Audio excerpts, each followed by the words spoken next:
We begin today in Europe, where the war in Ukraine, Kremlin diplomacy and Kosovo's elections dominate the headlines.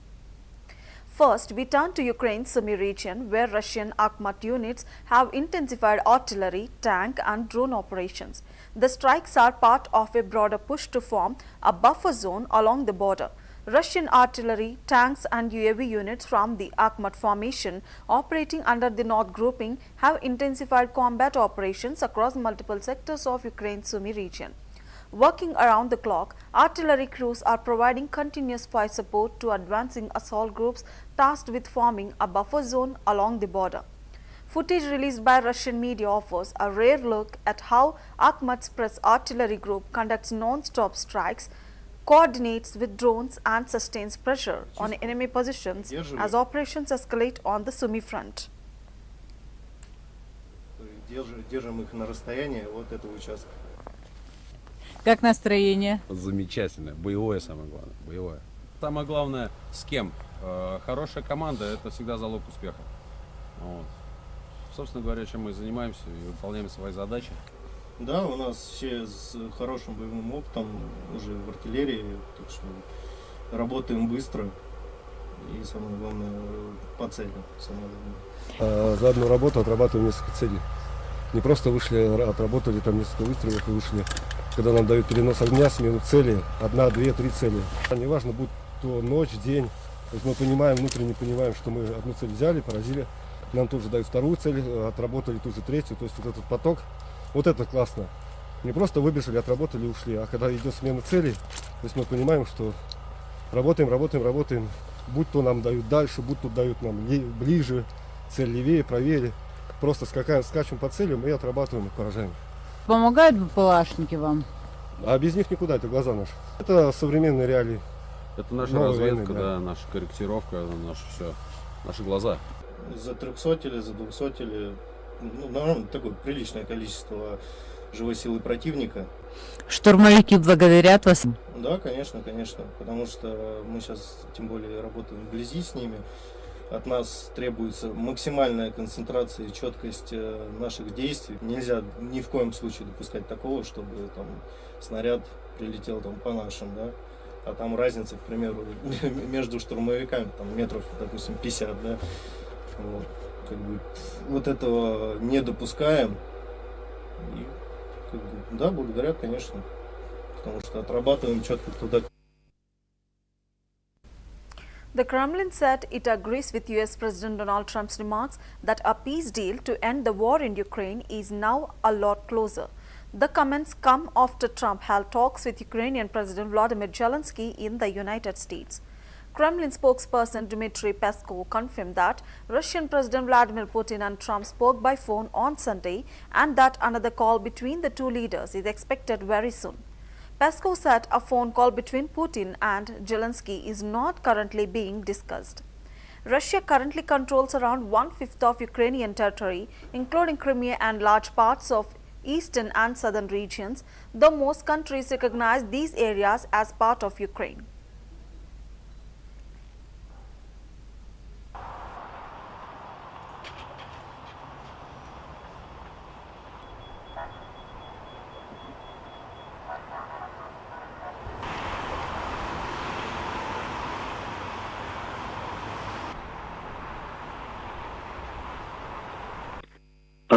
Еще раз пошли, поэтому мы не можем оценить. Вот только что был вопрос, что по следам этих разговоров два президента, я имею в виду президент России и президент США, договорились еще раз созвониться. Вот тогда мы получим информацию.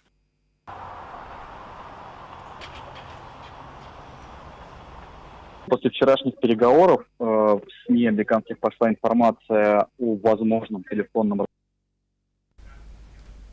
Russia's chief of the General Staff Valery Gerasimov said Ukrainian forces are not advancing on the battlefield but are instead attempting to slow the Russian military's momentum, claiming Moscow achieved its fastest territorial advances in December. Speaking about the situation on the front lines, Gerasimov said Russian troops had increased the pace of operations, describing December as the most successful month in terms of battlefield progress. He added that Ukrainian forces are focused on defensive actions aimed at delaying Russian advances rather than launching large-scale offensives. 700 квадратных километров территории и 32 населенных пункта, что является самым высоким показателем продвижения за месяц за весь уходящий год. Всего в этом году под наш контроль перешло 6640 квадратных километров территории и 334 населенных пункта. Противник каких-либо активных наступательных действий не предпринимает. Основные усилия сосредоточил на укреплении своей обороны и пытается замедлить темпы нашего наступления проведением контратак на отдельных участках и массированным применением дронов. Группировка войск «Север» продолжает расширять полосу безопасности в приграничных районах Сумской и Харьковской областей. В декабре вслед за Волчанском установлен контроль над 5 населенными пунктами в этих областях. Одновременно с решением боевых задач инженерные подразделения группировки проводят разминирование территории Судженского, Глушковского и Кореневского районов Курской области. Большую помощь в этом вопросе оказали подразделения Корейской народной армии. Соединение группировки «Запад» продолжает разгром формирования противника восточнее Купянска на левом берегу реки Оскол. Территория, контролируемая окруженной группировкой ВСУ на левом берегу, сокращена более чем в 2 раза. Сегодня завершено освобождение населенных пунктов Богуславка и Деброво. На Краснолиманском и Рубцовском направлениях соединения и воинские части группировки «Запад» активно продвигаются в городе Красный Лиман. Продолжается уничтожение формирования противника, окруженных в Дробышево. Более половины населенных пунктов контролируются российскими войсками. Войска южной группировки после освобождения Северска наступают на широком фронте в направлении Славянска. Продолжается освобождение Константиновки. Соединение части группировки войск «Центр» после освобождения Красноармейска и Димитрова развивает наступление на широком фронте севернее Красноармейско-Димитровской агломерации, и в Гришино под наш контроль перешла вся юго-восточная часть населенного пункта. Одновременно с этим войска группировки успешно создают зону безопасности в Днепропетровской области. Около половины населенного пункта Новопавловка уже освобождено и идут уличные бои в Новоподгородном. Группировка войск «Восток» продолжает развивать наступление в Запорожской области на западном берегу реки Гайчур вглубь обороны противника. Войска группировки «Днепр» наступают в направлении города Запорожье, освобожден населенный пункт Лукьяновска. Завершается освобождение Приморского, ведутся уличные бои в Орехове. Товарищ Верховный Главнокомандующий, выполнение задач по освобождению Донецкой и Луганской народных республик, Запорожской и Херсонской областей будет продолжено в соответствии с замыслом. Доклад закончен. Спасибо, Валерий Васильевич. Буквально накануне, позавчера, 27 декабря, мы провели рабочее совещание, в ходе которого подробно остановились и разобрали обстановку на направлениях действий группировок «Центр» и «Восток». Группировка войск «Центр» после освобождения Красноармейска и Димитрова завершает ликвидацию окруженной там группировки ВСУ и одновременно развивает наступление в направлении государственной границы, границ Донецкой народной. Kosovo woke up to what analysts are calling a political earthquake after Prime Minister Albin Kurti secured a decisive victory in the national elections. Kurti's Vetwenjose party won around half of the votes, paving the way for the new government and raising hopes of ending a year-long political deadlock that paralyzed parliament and delayed international funding. Voters in Pristina expressed relief and optimism, while political analyst Ilin Deda said the result shattered the opposition could shape Kosovo's politics for the next decade. Although Kurti did not dramatically increase his vote share, the electorate punished opposition parties for months of blockade. Attention now turns to how the new government will handle economic reforms, international relations and the stalled normalization talks with Serbia, with analysts calling for a joint roadmap involving key Western partners. Elettoratet kommer med ändå man drusche. Po normal se për shkak se kam bllokohu, qeverinë domethënë edhe jena gjithmonë në ankth, vetëm nëse kur po formohet, kur fillojnë sesionet të punu, po fatkesht kësaj edhe fundi, edhe besoj që Albini është nerë për momentin e duri.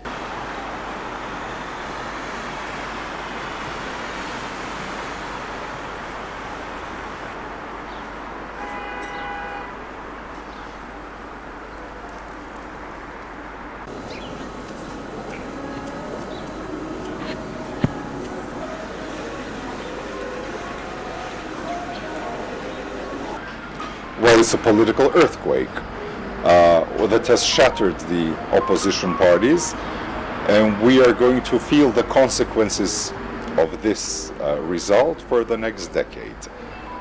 If we look at the results, opposition lost quite a lot of votes in comparison to its result in February. Kurti's party didn't get many votes ahead, but the electorate punished the opposition for 2025.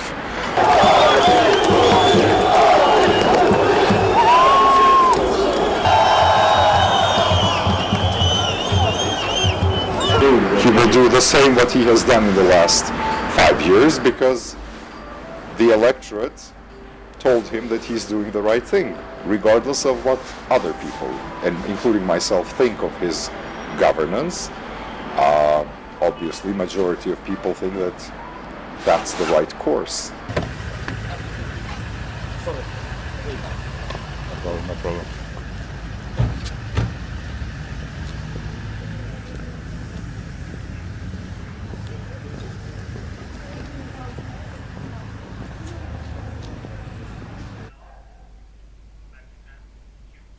From Europe, we shift east to Asia, where Turkey's counter-terror operations, Indonesia's deadly fire and China's military drills around Taiwan are making news alongside South Korea's solemn remembrance of the Jeju air crash.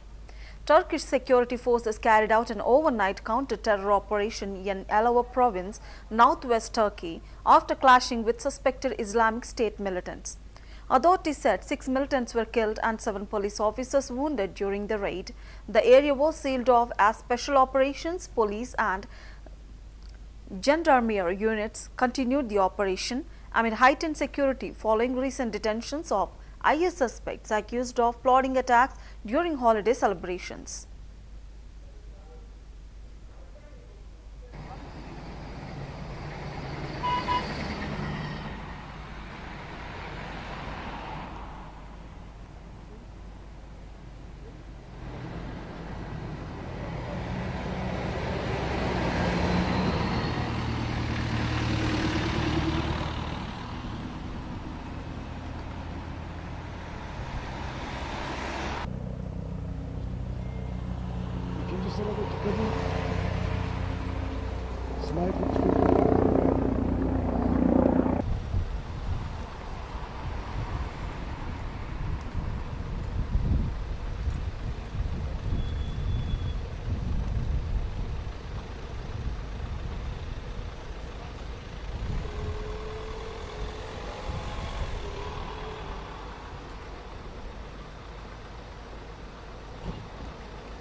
Indonesian police are investigating a deadly fire at a retirement home in the city of Manado on Sulawesi Island that killed 16 people. The blaze broke out late Sunday at the Varda Damai retirement home, forcing residents to flee as flames engulfed the building. Survivors were treated for burns and trauma at a local hospital, while authorities began postmortem and identification procedures to determine the cause of the fire.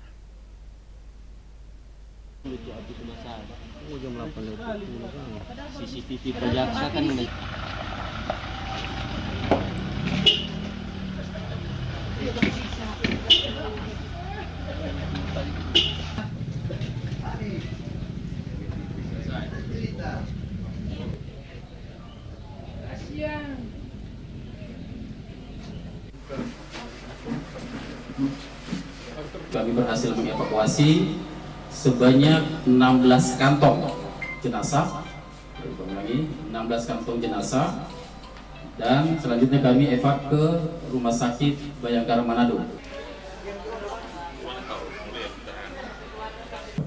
Sementara saat ini sedang juga berlangsung di TKP, olah TKP. Nanti terkait hasil nanti ini akan menjadi acuan kami dalam penuntasan atau penyidikan lebih lanjut.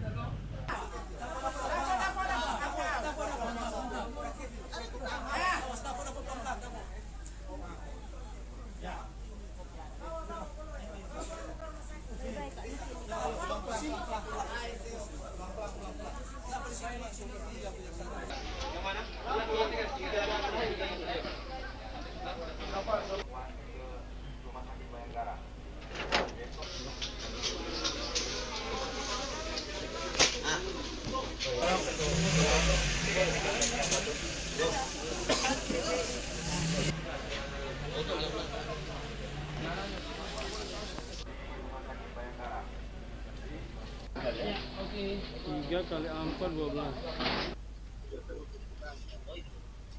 15 ini.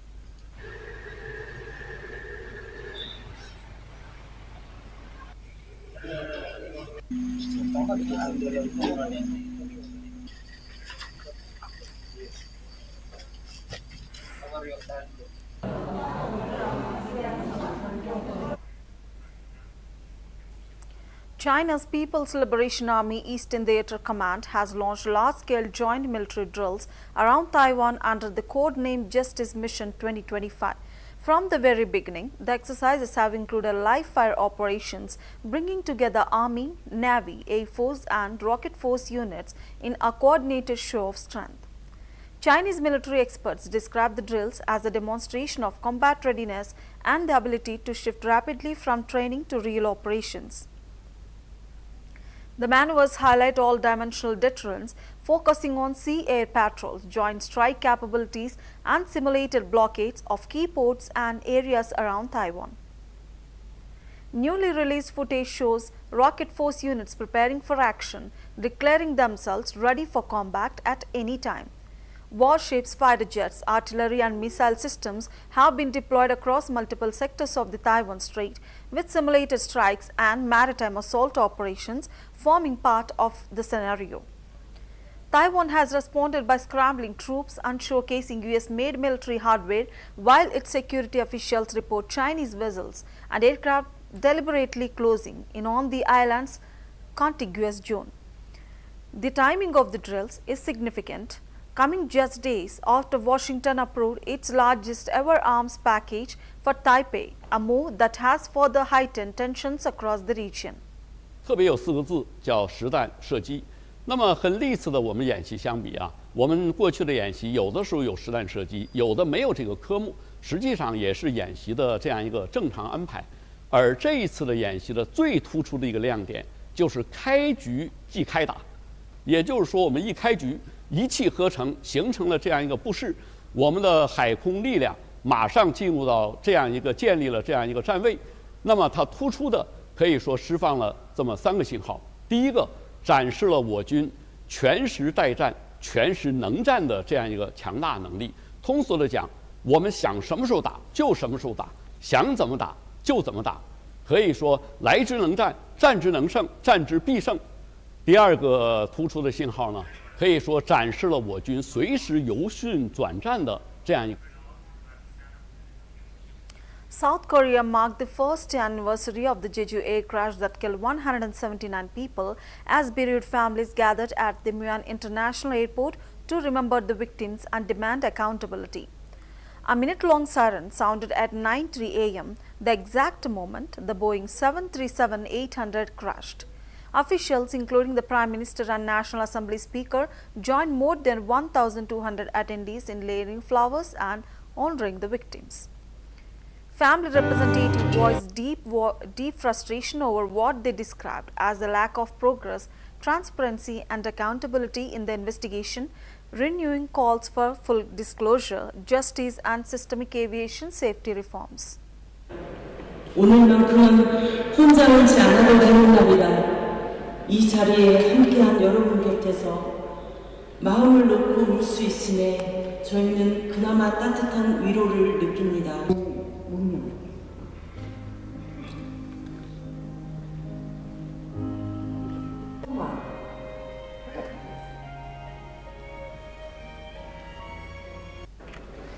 그 순간 우리는 우리 가족을 살려달라는 기도를 멈추고 손가락 하나라도 작게 해달라고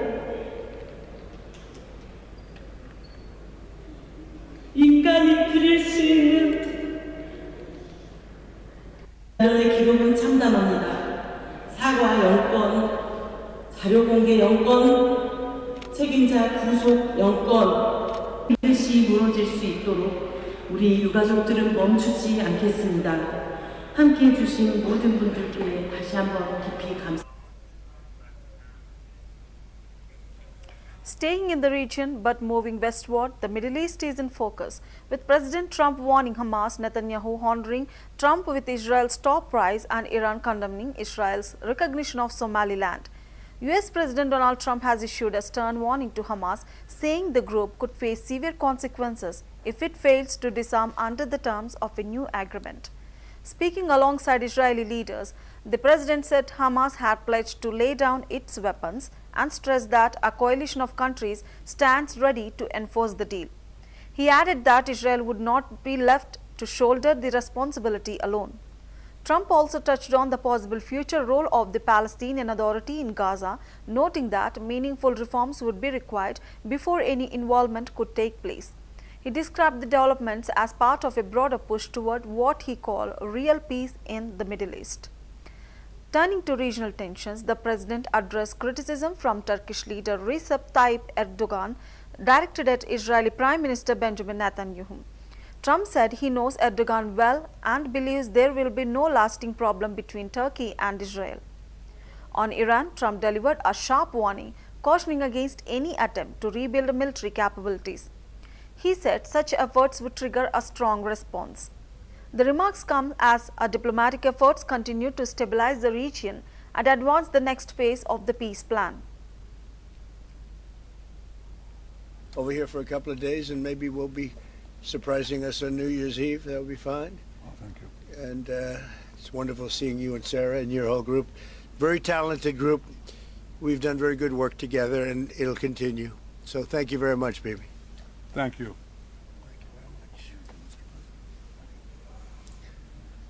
Iraq. And all of a sudden, Iran had the whole Middle East all to itself. Well, President Trump has broken so many conventions to the surprise of people, and then they figure out, oh, well, maybe, he was right after all. So we decided to break a convention too, or create a new one, and that is to award the Israel Prize, which in almost our 80 years, we've never awarded it to a non-Israeli, and we're going to award it this year to President Trump. This was announced formally over lunch by our Minister of Education, who's responsible for the Israel Prize.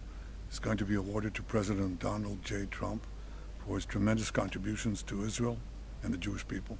Under budget and ahead of schedule. And they wanted it for 150. Well, we talked about Hamas and we talked about disarmament. and they're going to be given a very short period of time to disarm, and we'll see how that works out. Steve Witkoff and Jared Kushner will be in charge of that from our side, but if they don't disarm as they agreed to do, they agreed to it, and then they'll be held to pay for them, and we don't want that. We're not looking for that. Meanwhile, Israeli Prime Minister Benjamin Netanyahu has announced that Israel will award its prestigious Israel Prize to US President Donald Trump, marking the first time the honor has been given to a non-Israeli recipient. Standing alongside President Trump, Netanyahu said the decision reflects Trump's contributions to Israel and the Jewish people, as well as his role in strengthening Israel's security and international standing. The announcement was formally made by Israel's education minister, who oversees the Israel Prize. Netanyahu extended an invitation for Trump to visit Israel and receive the award during the upcoming Independence Day celebrations. He described the move as a gesture of appreciation widely shared among Israelis. Thank you for your friendship. Thank you very much. And thank you for your support. It's meant from the heart. Thank you. You know, as I said outside, he's been a wartime prime minister, and we were, well, I guess I could say I was a wartime president in more places than just Israel, if you think about it. But Israel was a big factor, and we're with you, and we'll continue to be with you, and a lot of good things are happening in the Middle East. We have peace in the Middle East, and we're going to try and keep it that way. I think we will be very successful in keeping it that way, and you've been a great friend, and I've been a great friend to you and to Israel, and it's been my honor. And the award that I was given was really surprising and very much appreciated. Well, President Trump has broken so many conventions to the surprise of people, and then they figure out, oh, well, maybe, he was right after all. So we decided to break a convention too, or create a new one, and that is to award the Israel Prize, which in almost our 80 years, we've never awarded it to a non-Israeli. That's all for the world news. From the front lines in Ukraine to the corridors of diplomacy in Washington, Tehran and Jerusalem, today's events remind us how interconnected global security, politics and everyday lives truly are. We'll continue to monitor developments and bring you the latest updates as they unfold. Thank you for joining us. I'm Shekina signing off. Until next time.